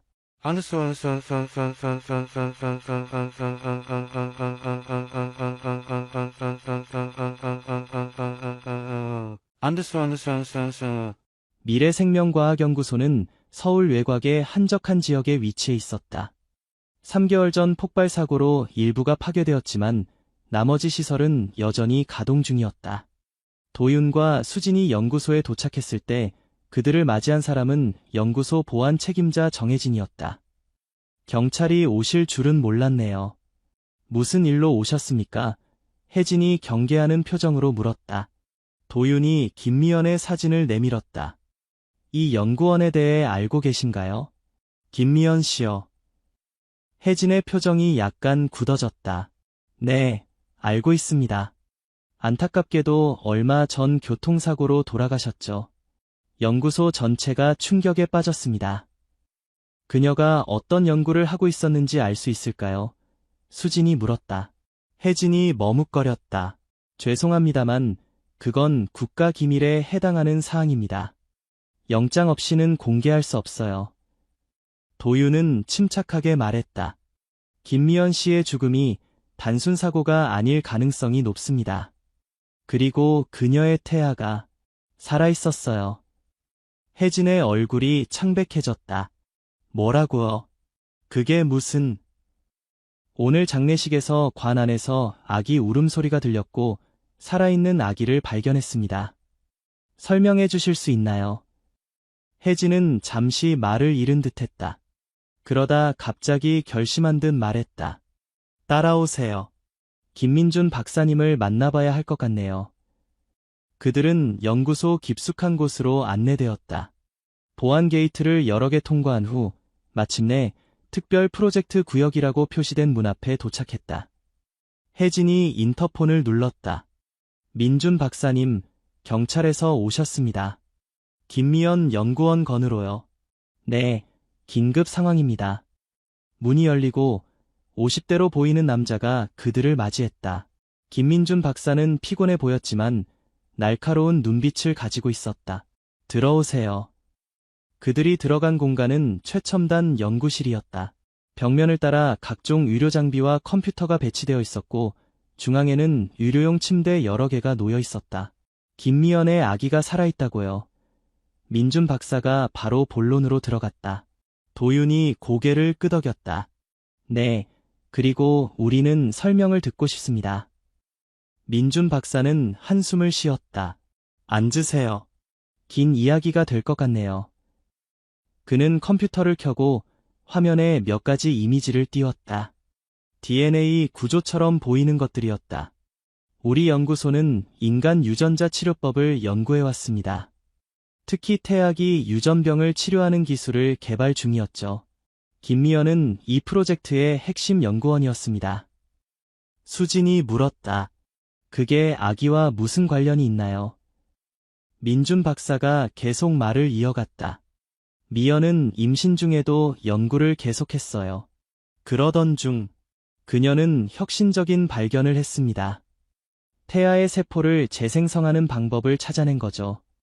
재생성이라니요? 도윤이 물었다. 쉽게 말하자면 죽은 세포를 다시 살릴 수 있는 기술입니다. 아직 초기 단계였지만 성공 가능성이 높았어요. 수진이 충격받은 표정으로 말했다. 그럼 김미연의 아기는... 민준 박사가 고개를 끄덕였다. 맞습니다. 미연은 자신의 태아에게 그 기술을 적용했을 가능성이 높아요. 아마도 자신이 위험하다는 걸 느끼고 아이만이라도 살리려고 했던 것 같습니다. 그럼 왜 그녀를 죽였죠? 도윤이 날카롭게 물었다. 민준 박사가 놀란 표정으로 그들을 바라보았다. 죽였다고요? 교통사고가 아니었나요? 김미연의 혈액에서 고농도의 수면제가 발견됐습니다. 누군가 의도적으로 그녀를 사고 상태로 만든 거죠. 민준 박사의 표정이 어두워졌다. 모르는 척하긴 했지만 저도 의심하고 있었어요. 미연이 마지막으로 연구소에 왔을 때 누군가 그녀의 연구를 훔치려 한다고 말했거든요. 누구였죠? 수진이 물었다. 그녀는 말하지 않았어요. 하지만 민준 박사가 잠시 망설였다. 3개월 전 폭발 사고 후 연구소 내부에 스파이가 있다는 소문이 돌았어요. 누군가 우리 연구를 외부로 유출하고 있었죠. 도윤은 생각에 잠겼다. 박사님, 김미연의 연구 자료를 볼 수 있을까요? 민준 박사가 고개를 저었다. 그게... 사고 직후 그녀의 모든 자료가 삭제되었어요. 누가 했는지는 모르겠지만 데이터 서버에서 완전히 지워졌습니다. 의도적으로요? 수진이 물었다. 분명히요. 그리고 더 이상한 건... 민준 박사가 목소리를 낮췄다. 폭발 사고 후 사망한 연구원들 중 2명도 미연과 같은 프로젝트에 참여하고 있었다는 거예요. 도윤과 수진은 서로를 바라보았다. 이것은 단순한 살인이 아니라 조직적인 음모였다. 박사님, 혹시 이 연구에 관심을 가질 만한 외부 단체나 기업이 있을까요? 도윤이 물었다. 민준 박사의 눈빛이 흔들렸다. 여러 곳이 있겠죠. 이 기술이 완성되면 인류 의학 역사를 새로 쓰게 될 테니까요. 하지만 그가 목소리를 더 낮췄다. 가장 의심스러운 건 새생명이라는 의료 기업이에요. 6개월 전부터 우리 연구원들에게 접근해 스카우트 제의를 하고 있었거든요. 도윤이 메모했다. 새생명. 알겠습니다. 조사해 보겠습니다. 그때 도윤의 휴대폰이 울렸다. 병원에서 온 전화였다. 네, 강도윤입니다. 뭐라고요? 알겠습니다. 지금 바로 가겠습니다. 전화를 끄는 도윤의 표정이 굳어졌다. 방금 병원에서 연락이 왔어요. 누군가 아기를 납치하려고 했답니다.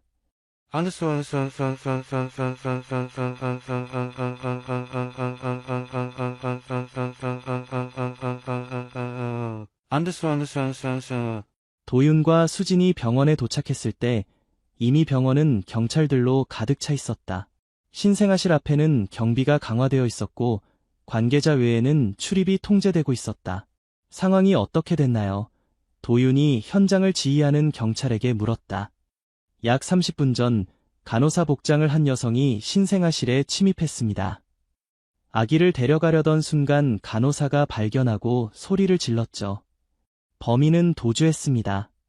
CCTV는요? 확보했습니다. 하지만 범인은 마스크와 모자로 얼굴을 가리고 있었어요. 도윤은 신생아실로 향했다. 김미연의 아기는 특별 보호실에 있었고 문 앞에는 경찰이 지키고 있었다. 아기는 평화롭게 자고 있었다. 너무나 작고 연약해 보였지만 동시에 기적 그 자체였다. DNA 검사 결과는 나왔나요? 도윤이 담당 의사에게 물었다. 의사가 고개를 끄덕였다. 네, 확실히 김미연 씨와 박지훈 씨의 아이가 맞습니다. 하지만요? 아이의 DNA에 이상한 점이 있어요. 일부 유전자가 조작된 것처럼 보입니다. 도윤과 수진은 놀란 표정으로 서로를 바라보았다. 어떤 식으로 조작됐다는 건가요? 수진이 물었다. 의사가 태블릿을 꺼내 화면을 보여주었다. 이 부분이에요. 정상적인 신생아의 DNA와 비교했을 때 이 아이는 몇몇 부분이 완전히 다릅니다. 마치 향상된 것처럼요. 향상이라뇨? 단순히 말하자면 이 아이는 일반 아이들보다 더 강한 면역체계와 세포 재생 능력을 가지고 있을 가능성이 높습니다. 유전적으로 업그레이드된 거죠. 도윤은 깊은 생각에 잠겼다. 김미연이 자신의 아이에게 실험을 한 겁니까? 의사가 머리를 극적였다. 정확히는 모르겠습니다. 하지만 이런 종류의 유전자 조작은 매우 고급 기술을 필요로 해요. 개인이 할 수 있는 수준이 아닙니다. 그때 수진이 CCTV 영상을 확인하고 돌아왔다. 도윤 선배, 뭔가 발견했어요.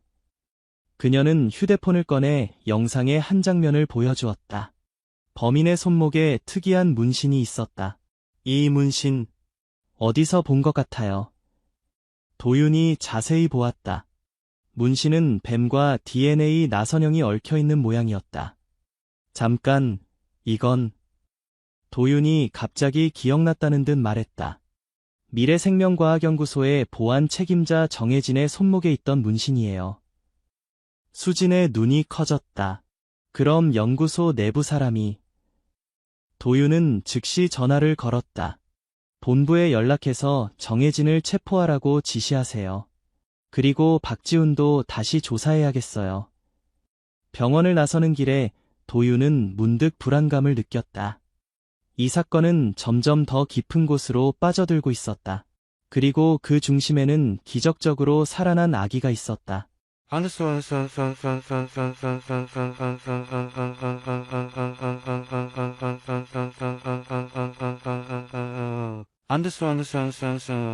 경찰서 조사실. 박지훈은 불안한 표정으로 앉아 있었다. 박 씨, 솔직하게 말씀해 주세요. 당신은 아내의 연구에 대해 얼마나 알고 있었나요? 도윤이 물었다. 지훈은 한숨을 내쉬었다. 처음에는 거의 몰랐어요.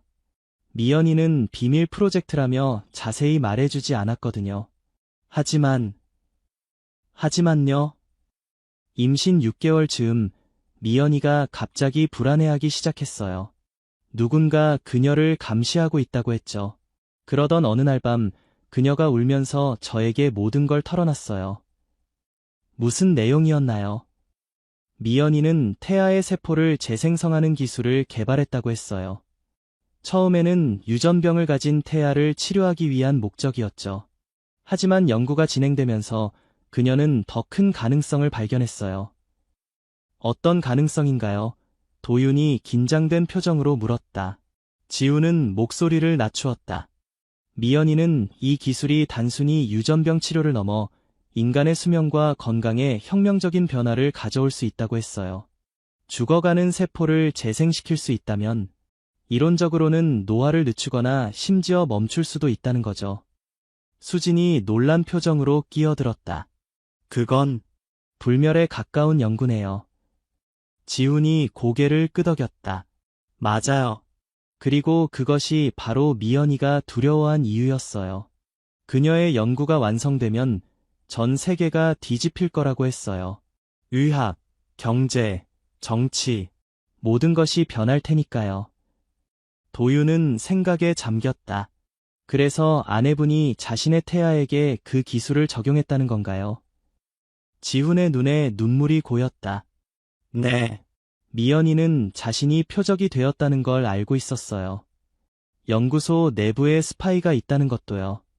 그래서 그녀는 자신의 연구 성과를 보존하기 위해 가장 확실한 방법을 선택했어요. 우리 아이의 DNA에 그 기술을 적용한 거죠.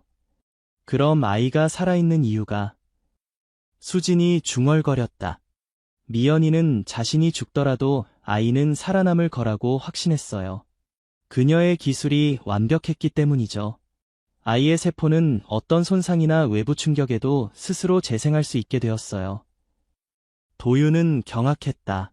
그럼 관 안에서 아이가 살아있었던 이유는 미연이가 사고로 죽었을 때 의사들은 태아도 사망했다고 판단했어요. 하지만 실제로는 아이의 세포가 서서히 재생되고 있었던 거죠. 그리고 마침내 태어난 거군요. 수진이 말을 마쳤다. 기적이 아니라 과학이었던 거예요. 지우는 고개를 끄덕였다. 미연이는 마지막으로 저에게 말했어요. 우리 아이는 특별해. 절대로 그들에게 넘겨주면 안 돼, 라고요. 그들이 누구인지는 말하지 않았나요? 도윤이 물었다. 아니요.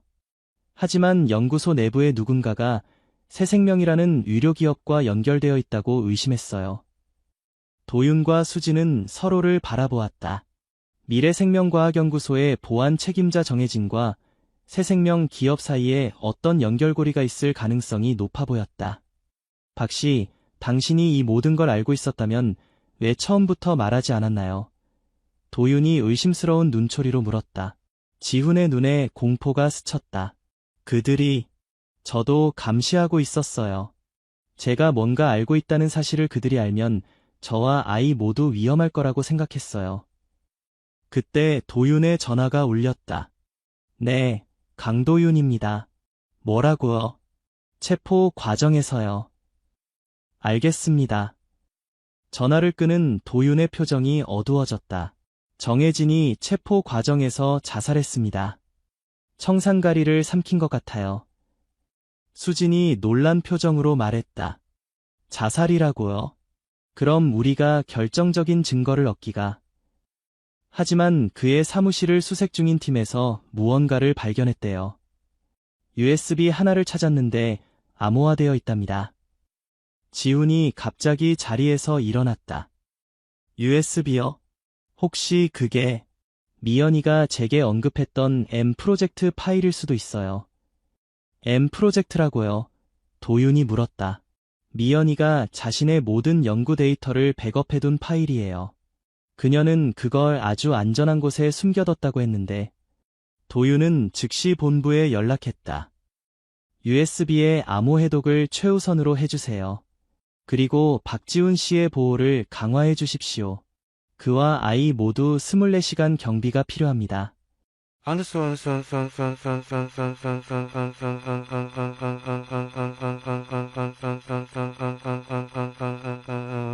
Understood. 다음 날 아침, 도윤과 수진은 새생명 의료기업을 방문했다. 서울 강남 한복판에 위치한 이 기업의 본사는 고급스러운 유리 건물이었다. 로비에서 그들을 맞이한 것은 새생명의 대표이사 윤서진이었다. 50대 중반의 우아한 여성이었다. 경찰이 저희 회사를 방문하다니 무슨 일이신가요? 서진이 미소를 지으며 물었다. 도윤이 정중하게 대답했다. 김미연 연구원의 사망사건을 조사 중입니다. 혹시 그녀를 알고 계셨나요? 서진의 표정이 진지해졌다. 물론이죠. 미연 씨는 뛰어난 연구자였어요. 저희도 그녀를 스카우트하려고 여러 번 시도했지만 번번이 거절당했죠. 그녀의 죽음은 정말 안타까운 일이에요. 윤 대표님, 혹시 미래생명과학연구소의 보안 책임자 정혜진 씨와 연락하신 적이 있으신가요? 수진이 물었다. 서진의 눈동자가 잠시 흔들렸다. 정혜진이요? 직접적인 연락은 없었던 것 같은데요. 왜 그런 질문을 하시죠? 정혜진 씨가 어제 체포 과정에서 자살했습니다. 그리고 그의 사무실에서 중요한 데이터가 발견됐어요. 도윤이 말했다. 서진의 표정이 굳어졌다. 자살이라고요? 정말 충격적인 소식이네요. 하지만 그게 저희 회사와 무슨 관련이 있는지. 수진이 휴대폰을 꺼내 사진 한 장을 보여주었다. 정혜진의 은행 계좌 내역이었다. 지난 6개월간 정혜진 씨의 계좌로 상당한 금액이 입금됐습니다.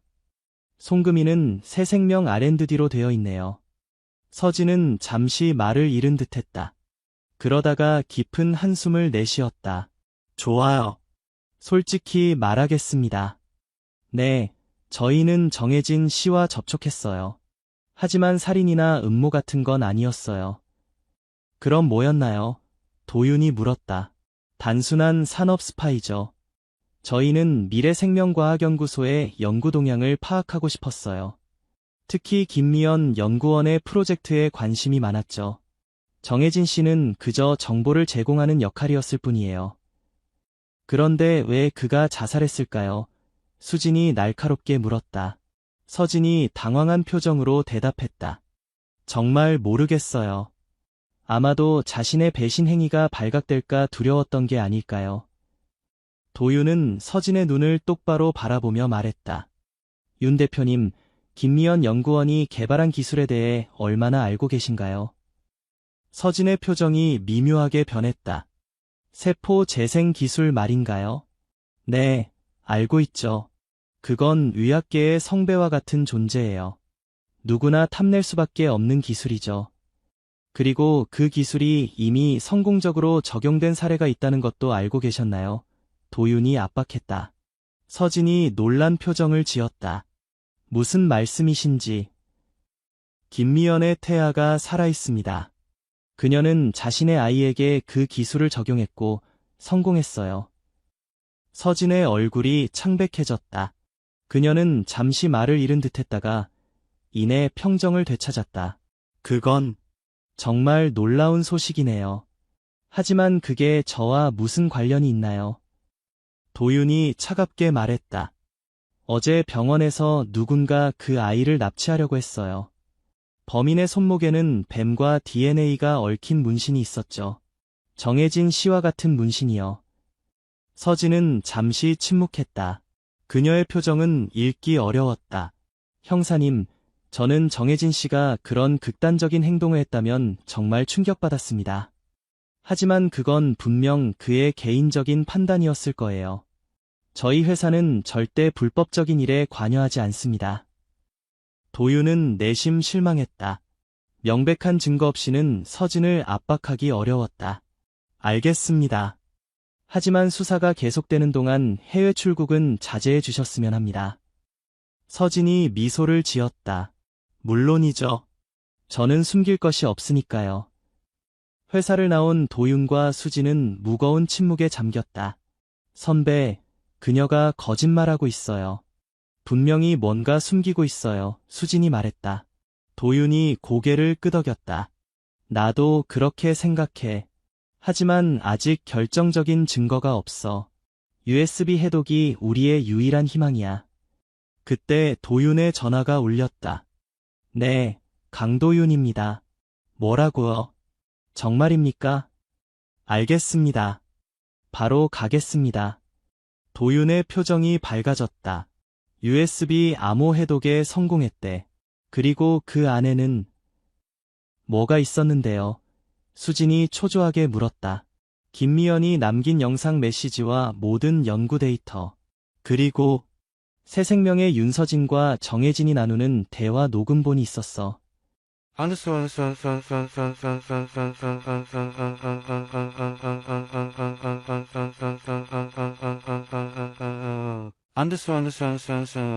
경찰서, 도윤과 수진, 그리고 여러 경찰들이 회의실에 모여 김미연이 남긴 영상 메시지를 보고 있었다.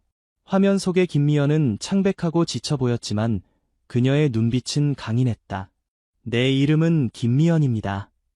이 영상을 보고 계신다면 아마도 난 이미 세상을 떠났을 겁니다. 그녀는 잠시 숨을 고르더니 계속 말을 이어갔다.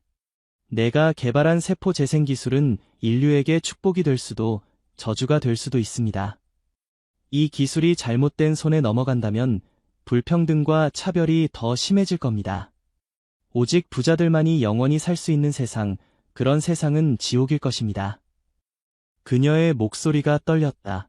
3개월 전 우리 연구팀에서 폭발 사고가 있었습니다. 그건 사고가 아니었어요. 누군가 의도적으로 일으킨 테러였죠. 그 사고로 내 동료 2명이 죽었습니다. 그들은 모두 나와 같은 생각을 가진 사람들이었어요. 이 기술이 독점되어선 안 된다고 믿었던 사람들이죠. 그녀는 화면 밖을 잠시 바라보더니 다시 카메라를 응시했다. 새 생명의 윤서진은 처음부터 내 연구를 노리고 있었습니다. 그녀는 정혜진을 매수해 우리 연구소 내부 정보를 빼내고 있었죠. 난 그들이 내 동료들을 죽였다고 확신합니다. 그리고 이제 그들은 나를 노리고 있어요. 김미연의 눈에 눈물이 고였다. 하지만 난 포기하지 않을 겁니다. 내 연구가 인류를 위해 사용되길 바라니까요. 그래서 난 마지막 선택을 했습니다. 내 뱃속의 아이에게 이 기술을 적용했어요. 내 아이는 이 기술에 살아있는 증거가 될 겁니다. 그리고 USB에는 모든 연구자료와 증거가 들어있어요. 그녀는 결연한 표정으로 말을 마쳤다. 제발 내 아이를 지켜주세요. 그리고 이 기술이 올바르게 사용될 수 있도록 해주세요. 이건 한 사람이나 한 기업이 독점해서는 안 되는 인류의 유산입니다. 영상이 끝나고 회의실은 무거운 침묵에 잠겼다. 이어서 정혜진과 윤서진의 대화 녹음본이 재생되었다. 김미연이 의심하고 있어요. 그녀를 어떻게 해야 할까요? 정혜진의 목소리였다. 그녀의 연구가 완성되기 전에는 건드리지 마세요. 우리는 그 데이터가 필요해요. 윤서진의 차가운 목소리가 들렸다. 하지만 그녀가 이미 자신의 태아에게 그 기술을 적용했다는 소문이 있습니다. 만약 그게 사실이라면 그럼 더 좋죠. 살아있는 증거를 얻게 되는 거니까요. 미연을 제거하고 아이를 확보하세요. 절대 실패해선 안 됩니다. 녹음이 끝나고 모두가 충격에 빠졌다. 이것으로 윤서진을 체포할 수 있겠네요. 수진이 말했다. 도윤이 고개를 끄덕였다. 그리고 김미연의 연구자료는 국가가 보호해야 할 것 같아. 그녀가 원했던 대로 이건 한 기업이 독점해서는 안 돼. 그때 갑자기 경보음이 울렸다. 비상 상황이었다. 뭐야? 도윤이 놀라서 일어났다. 경찰 한 명이 급하게 뛰어들어왔다. 병원에서 긴급 상황입니다. 무장한 남자들이 침입했어요. 도윤과 수진은 즉시 병원으로 달려갔다. 그들이 도착했을 때 병원은 이미 아수라장이 되어 있었다. 특수부대가 투입되어 상황을 통제하려 하고 있었다. 상황이 어떻게 됐나요? 도윤이 현장 지휘관에게 물었다. 약 10분 전 5명의 무장한 남자들이 병원에 침입했습니다. 그들은 김미연의 아이를 노리고 있는 것 같아요. 아이와 박지우는 무사한가요? 네, 다행히 특별보호실은 안전합니다. 하지만 적들이 계속 접근 중이에요. 도윤과 수진은 서로를 바라보았다. 그들은 아이를 지켜야 했다. 김미연의 유산이자 인류의 미래가 걸린 문제였다. 난 특별 보호실로 가겠어. 넌 여기서 상황을 파악해. 도윤이 결심한 듯 말했다. 수진이 걱정스러운 표정으로 말했다. 조심하세요, 선배. 도윤은 권총을 점검하고 특별 보호실 방향으로 달려갔다. 병원 복도는 이미 대피한 환자들로 인해 텅 비어 있었고 간간히 총성이 들려왔다. 그가 특별 보호실 근처에 도착했을 때 충격적인 광경을 목격했다. 윤서진이 박지훈을 총으로 위협하며 아이를 안고 있었다. 거기서요. 도윤이 소리쳤다. 윤서진이 돌아봤다. 그녀의 표정은 차갑고 계산적이었다. 형사님, 방해하지 마세요. 이 아이는 이제 제 것입니다. 아이를 내려놓으세요. 윤서진 씨, 당신은 이미 체포 명령이 내려졌습니다. 김미연 살해와 테러 혐의로요. 서진이 비웃었다. 증거가 있나요? 정혜진은 이미 죽었고 그 USB도 결국 제 손에 들어올 겁니다. 당신이 모르는 게 있어요. 도윤이 차분하게 말했다. 우리는 이미 USB를 해독했어요. 당신과 정혜진의 대화 녹음본, 그리고 김미연의 모든 증거가 확보됐습니다. 서진의 표정이 흔들렸다. 거짓말. 그리고 이 순간에도 당신의 회사는 압수수색 중입니다. 모든 게 끝났어요. 서진은 잠시 망설이더니 갑자기 아이를 덕꽉 안았다. 아니, 아직 끝나지 않았어요. 이 아이만 있으면 다시 시작할 수 있어요. 이 아이의 DNA에는 미래가 담겨 있으니까요. 박지훈이 애원했다. 제발 우리 아이를 내려놓으세요. 그 아이는 무고한 생명이에요. 서진의 눈에 광기가 스쳤다. 무고한 생명. 아니요. 이 아이는 인류 역사를 바꿀 열쇠예요. 내가 평생 찾아온 것이죠. 그때 아기가 울음을 터뜨렸다. 그 울음소리는 처음관 안에서 들렸던 것과 같은 작고 가느다란 소리였다. 서진이 잠시 아이를 내려다보았다. 그 순간의 망설임이 도윤에게 기회를 주었다. 도윤은 재빨리 앞으로 뛰어들어 서진의 팔을 잡았다. 서진은 비명을 지르며 균형을 잃었고 그 과정에서 아이를 떨어뜨릴 뻔했다. 박지훈이 재빠르게 움직여 아이를 받아냈다. 그 순간 서진은 도윤의 얼굴을 향해 총을 겨눴다. 움직이지 마. 하지만 도윤은 이미 서진의 손목을 잡아 총구를 천장으로 향하게 했다. 두 사람 사이에 몸싸움이 벌어졌고 총성이 울렸다. 서진이 바닥에 쓰러졌다. 그녀의 옆구리에서 피가 흘러나오고 있었다. 당신이 모든 걸 망쳤어요. 서진이 고통스러운 표정으로 말했다. 인류의 미래를. 도윤은 아래를 내려다보며 차분하게 대답했다. 아니요, 당신이 망친 거예요. 김미연은 이 기술이 모든 인류를 위한 것이라고 믿었어요. 특권 측만을 위한 게 아니라. 그는 서진의 총을 치우고 수갑을 채웠다. 곧 특수부대원들이 도착해 상황을 통제했다. 박지훈은 아이를 안고 안도의 한숨을 내쉬었다. 정말 감사합니다, 형사님. 도윤은 미소를 지으며 아이를 바라보았다. 그토록 작고 연약해 보이는 생명이 인류의 미래를 바꿀 수 있는 가능성을 품고 있다니 놀라운 일이었다. 이제 어떻게 되는 건가요? 지훈이 물었다. 도윤이 진지한 표정으로 대답했다. 김미연의 연구는 국가가 보호할 겁니다. 그리고 당신과 아이도 특별보호 프로그램에 들어가게 될 거예요. 적어도 당분간은요. 지훈이 고개를 끄덕였다. 미연이가 원했던 대로군요. 그녀는 항상 이 기술이 모든 사람을 위한 것이 되길 바랐으니까요.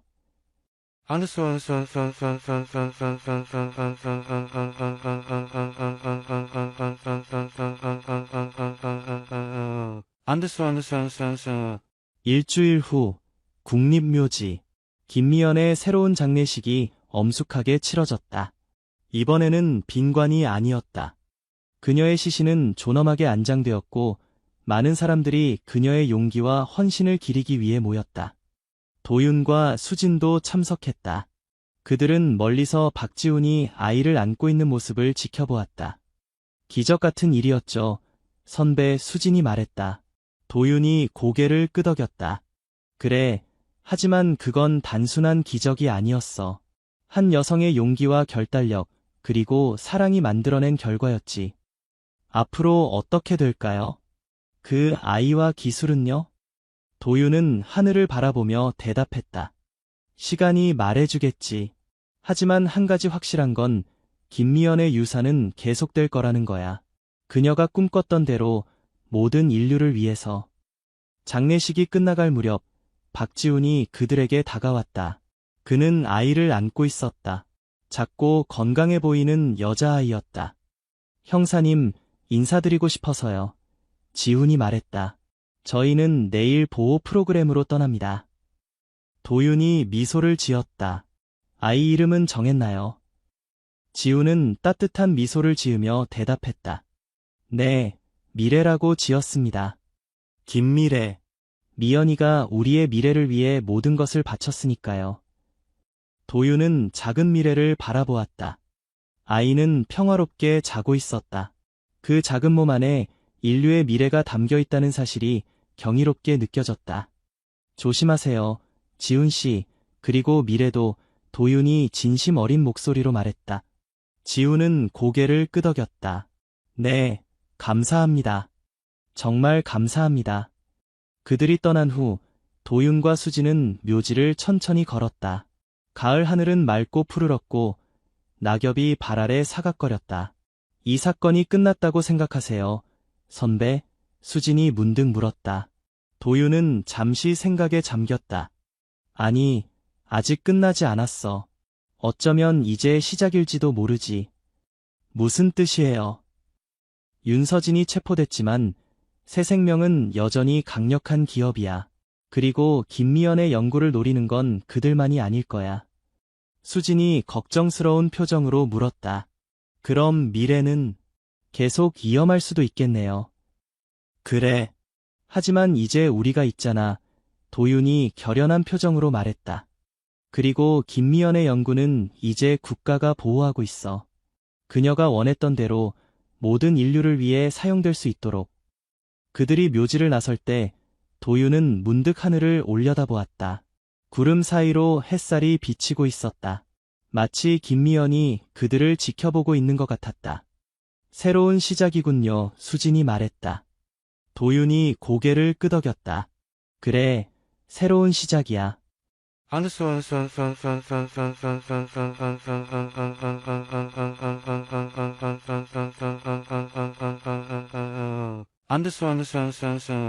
3년 후 강원도의 한적한 마을. 박지훈은 작은 정원이 있는 집 앞에 서 있었다. 그의 옆에는 이제 3살이 된 미래가 활기차게 뛰어다니고 있었다. 아빠, 저기 봐. 나비야. 미래가 즐겁게 소리쳤다. 지훈은 미소를 지으며 딸을 바라보았다. 미래는 놀랍도록 건강하고 총명했다. 그녀의 특별한 DNA 덕분인지 그녀는 한 번도 아픈 적이 없었고 또래보다 빠르게 성장하고 있었다. 미래야, 곧 손님이 오실 거야. 들어가서 준비하자. 지훈이 딸의 손을 잡았다. 그들이 집으로 들어가려는 순간 한 대의 검은색 세단이 집 앞에 멈췄다. 차에서 내린 사람은 다름 아닌 강도윤이었다. 그는 이제 국가정보원 특별수사팀장이 되어 있었다. 오랜만입니다. 박씨. 도윤이 미소를 지으며 인사했다. 지훈도 반갑게 그를 맞이했다. 형사님, 아니, 이제는 팀장님이라고 불러야 하나요? 도윤이 웃었다. 그냥 도윤이라고 부르세요. 여전히 같은 사람입니다. 미래가 호기심 어린 눈으로 도윤을 바라보았다. 아저씨 누구예요? 도윤이 무릎을 꿇고 미래의 눈높이에 맞추었다. 안녕, 미래야. 난 도윤 아저씨야. 내 엄마의 친구였단다. 미래의 눈이 반짝였다. 엄마의 친구요. 엄마 이야기 해주세요. 도윤과 지훈은 서로를 바라보며 미소를 지었다. 그들은 집으로 들어가 따뜻한 차를 마시며 이야기를 나누었다. 그래서 어떤 소식인가요? 지훈이 조용히 물었다. 미래는 거실 한쪽에서 장난감을 가지고 놀고 있었다. 도윤의 표정이 진지해졌다. 김미연의 연구를 바탕으로 한 세포 재생치료법이 첫 임상시험을 통과했습니다. 말기 암 환자 10명 중 8명이 완전 관해 상태를 보였어요. 지훈의 눈에 눈물이 고였다. 정말 놀라운 소식이네요. 미연이가 알면 정말 기뻐했을 거예요. 그녀의 꿈이 실현되고 있는 거죠. 이 기술은 특허 없이 공개됐고 전 세계 연구자들이 함께 발전시키고 있습니다. 김미연이 원했던 대로요. 지훈은 창밖을 바라보았다. 하지만 여전히 위험은 존재하겠죠? 이 기술을 독점하려는 세력들이. 도윤이 고개를 끄덕였다. 그래서 제가 여기 온 겁니다. 새 생명의 잔당들이 움직이기 시작했어요. 그들은 여전히 미래를 노리고 있습니다. 지훈의 얼굴이 굳어졌다. 그럼 우리는 또 도망쳐야 하나요? 도윤이 한숨을 내쉬었다. 아니요, 이제는 더 이상 도망칠 필요가 없습니다. 우리가 그들을 끝내야 할 때가 왔어요. 그리고 그러기 위해서는 미래의 도움이 필요합니다. 지훈이 놀란 표정으로 도윤을 바라보았다. 무슨 말씀이세요? 미래는 겨우 3살밖에 안 된 어린아이예요. 걱정 마세요. 우리는 미래에게 해를 끼치지 않을 겁니다. 다만 그녀의 DNA 샘플이 필요할 뿐이에요. 그것을 이용해 새 생명의 함정을 설치하려고 합니다. 지훈은 잠시 생각에 잠겼다. 그는 딸을 바라보았다. 미래는 순진한 미소를 지으며 인형과 놀고 있었다. 그녀는 특별했다. 그리고 그 특별함 때문에 항상 위험 속에 살아야 했다. 미연이라면 어떤 선택을 했을까요? 지훈이 중얼거렸다. 도윤이 부드럽게 대답했다. 그녀는 진실과 정의를 선택했을 겁니다. 그리고 무엇보다 미래의 안전을 위해서라면 무엇이든 했겠죠. 지훈은 깊은 한숨을 내쉬었다. 알겠습니다. 미래를 위해, 그리고 미연이의 유산을 지키기 위해 돕겠습니다. 도윤이 고개를 끄덕였다. 감사합니다. 이제 우리는 함께 새 생명의 위협을 영원히 끝낼 수 있을 겁니다. 그날 밤 미래가 잠든 후 지훈은 그녀의 방에 앉아 오랫동안 딸을 바라보았다. 미래의 평화로운 숨소리가 방 안을 채웠다. 미연아, 그는 마치 아내가 들을 수 있는 것처럼 속삭였다. 내가 남긴 기적을 지키겠어. 약속할게. 창밖으로 보이는 별빛 아래 새로운 결단과 함께 이야기는 또 다른 장을 향해 나아가고 있었다. 하지만 그것은 또 다른 이야기가 될 것이다.